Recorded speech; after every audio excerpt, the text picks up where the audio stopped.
After returning from an international trip that spanned a week, I was completely taken aback by an unexpected call from my mother-in-law, Judy. She was practically giddy, telling me that she had found $52,000 hidden away, which she assumed was money we had saved. I couldn't make sense of it. Where would such a large sum come from? As a freelance jewelry designer, I have an emergency savings account, but I never stash large amounts of cash, and my bank card, the only one linked to my personal finances, was securely in my possession. Judy, sounding almost victorious, explained that she had found the money in a drawer of the sideboard. She'd assumed it was fine to take, given that we were financially stable. Before I could respond, she thanked me, hinted at needing future help, and abruptly ended the call. I was left confused and bewildered by her claim of a missing $52,000. The puzzle wasn't solved until my husband, Edward, returned from work and cleared up the misunderstanding. However, a month later, Judy started calling me relentlessly. At first, I ignored the calls, but the constant notifications finally made me pick up. Her voice was full of accusation as she accused me of negligence, but I couldn't shake the feeling that the situation had been misinterpreted. Edward and I have a shared life, and we're both fully involved in running my growing jewelry business. Early in our marriage, Edward's stable corporate job supported us, while my design work was sporadic. But once I turned 35 and my business began to take off, Edward took a bold step. He left his job to join me in the venture. Together, we landed deals with top-tier international brands, propelling our careers and personal lives forward.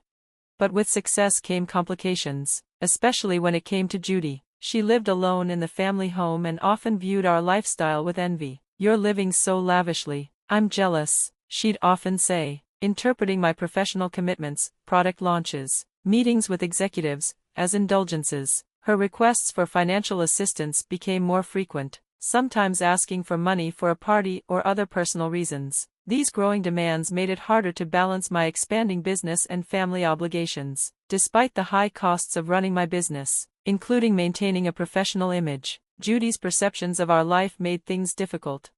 Despite my efforts to explain, Judy's frustrations with our lifestyle continued. "You're always dressed up beautifully, eating at expensive places. I envy you," she'd comment, often misunderstanding the demands of my job. Edward, as her son, would sometimes give in to her requests, justifying it as a small price to pay for peace. "If giving her a little money keeps her quiet, then it's worth it," he would rationalize. But Judy's demands continued to grow. Most recently, she insisted on a new dress for an upcoming event. When she came over, she specifically requested a particular expensive outfit and matching bag, pushing our patience.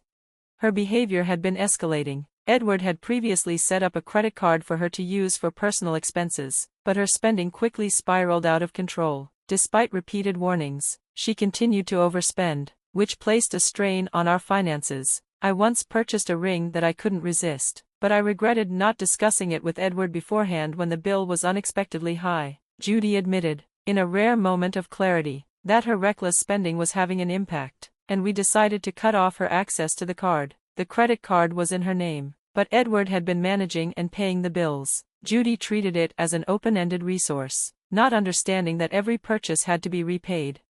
To limit her spending, Edward reduced the credit card limit. This led to a confrontation when Judy came over one day, angry because she couldn't use the card for shopping. "What the heck? I couldn't pay for my shopping the other day," she exclaimed. Edward calmly explained, "We had to lower your monthly limit because your spending was putting a strain on our finances. But you two are still dressing up, going to fancy places. How is what I'm doing any different?" Judy protested, failing to grasp that our social commitments were work-related. "That's part of our job, Judy," Edward explained. Despite the tension, reducing the spending limit seemed to bring a semblance of peace. Judy would occasionally vent to Edward during her visits, but for the most part, life went on. As the year drew to a close, an exciting opportunity arose. A foreign brand manufacturer offered us the chance to expand internationally. I was thrilled by the prospect of taking my jewelry business to the next level, and Edward, always supportive, was eager to join me in this new chapter. "This is an opportunity we can't pass up," he encouraged. However, the idea of relocating abroad brought with it a new concern. Judy, given her history, we feared she might insist on coming with us. The prospect of managing her demands in a foreign country was daunting. When we told Judy about our plans, she reacted as we expected. "I want to come too," she declared, thinking our move was just an extended holiday. Edward tried to set the record straight. We're going there for work. It won't be a vacation, he explained, but Judy remained unconvinced, accusing us of trying to trick her into being left behind. You're planning to live lavishly there without me, aren't you? She said, tired of the back and forth. Edward offered a compromise. We can't take you with us, but how about we pay for a week-long trip for you instead? Judy, pleased by the offer, accepted. Really? Are you sure? She asked. Edward assured her they would cover the flight and hotel, but the rest would be up to her.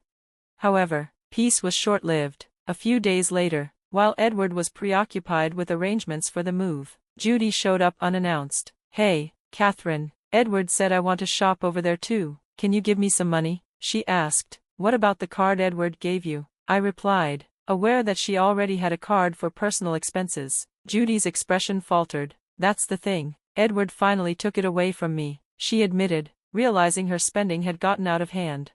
She had gone on the international trip, and when she returned, she called me, excitedly recounting her adventures. It was so fun, she said, sharing stories of her sightseeing and dining. I overbought souvenirs. They couldn't fit in my suitcase, so I had them shipped here. Can't wait for them to arrive, she gushed. Trying to sound neutral, I responded, that's nice, though I felt overwhelmed by the unexpected costs. Then she casually mentioned, thanks to the money you saved up, I had a blast.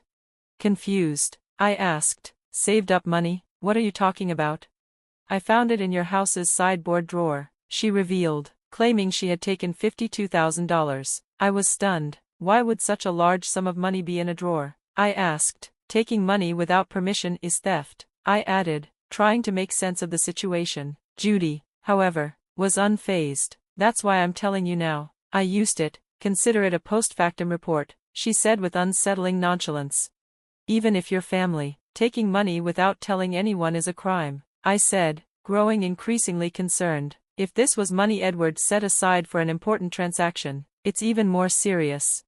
But Judy seemed to shrug it off. You two live so extravagantly, so why can't I have a little of that? She reasoned, justifying her actions. It's one thing to ask for help, but this is theft, I replied, still in disbelief.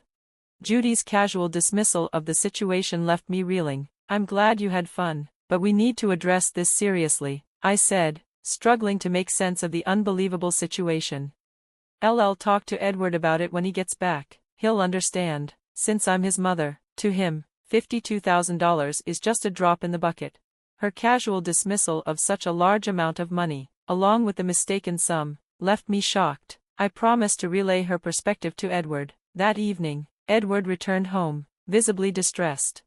Catherine, did you see the money I left in the drawer? He asked, urgency in his voice. I withdrew it from the bank 3 weeks ago, and now it's gone. Wasn't it risky to store such a large sum so insecurely? I needed that cash for an important payment, he continued, his concern growing. Do you know anything about it?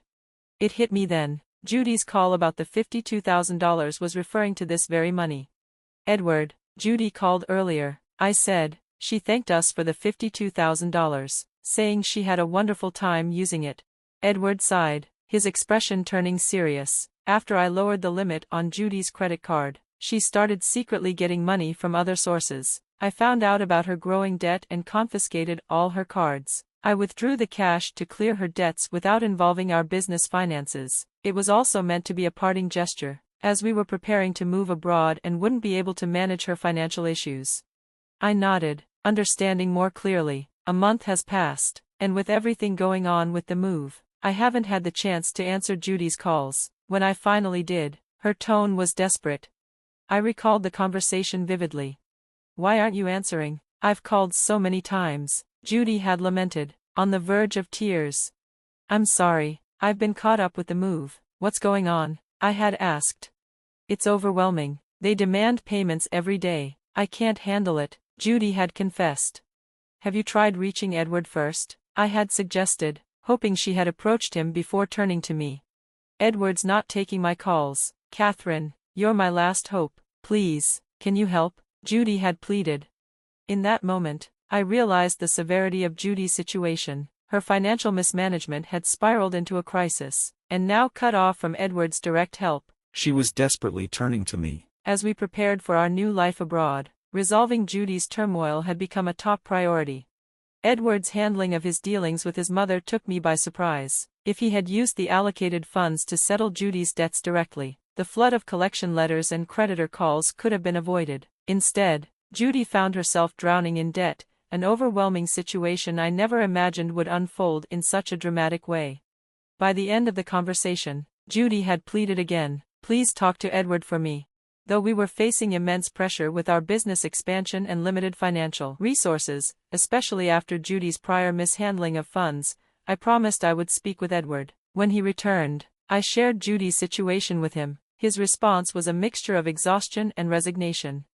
"I had planned to settle everything before we left, but she wasted the chance," he said, his voice devoid of warmth. "The funds were meant to free her from debt, but she squandered them on a lavish vacation. There's no room for excuses." As Judy's calls continued, I reluctantly followed Edward's decision to block her number. While part of me wanted to help, after all, she was Edward's mother, his decision to distance himself from the situation left me with little choice. Amid the chaos of packing for our move, we received yet another distressing update. Judy had been forced to sell her house to manage her debts, revealing even more hidden liabilities. The sale wouldn't even cover the total amount owed. The loss of the family home, where Edward had grown up, was deeply upsetting for both of us. "Our family home is gone. Are you okay with that?" I asked, sensing Edward's sorrow. "How can I be okay?" he replied, his voice tinged with sadness. "But there's nothing we can do." His words echoed the deep sadness I had felt when I lost my own parents' home at an early age. As we wrestled with these emotions, the reality of the situation began to sink in. We realized that some things were beyond our control. It was time to focus on our future, on our new life in another country. The loss of the family home was a bitter pill to swallow, not just because of its physical value, but because it represented a piece of Edward's history, one we could never get back.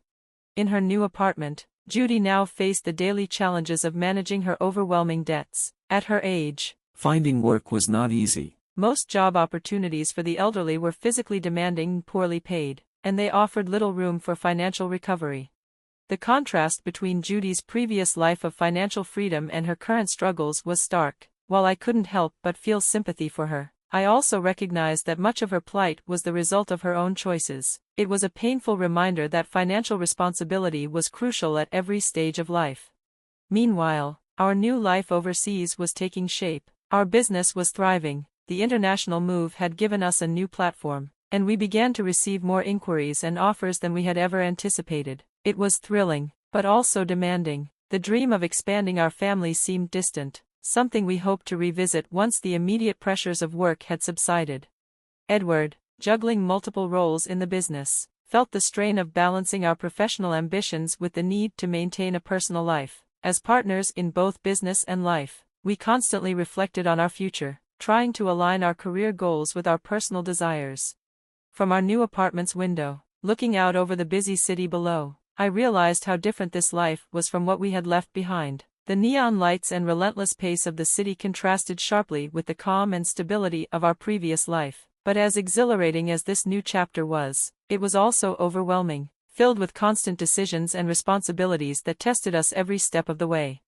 As I reflected on Judy's situation and the impact of our financial and family decisions, I came to understand the deeper implications of every choice we made. Our decisions didn't just affect our immediate lives, they shaped the legacy we were building, not only in business but in our personal lives as well. The journey ahead would be filled with challenges, but we were determined to continue learning and growing, both professionally and personally.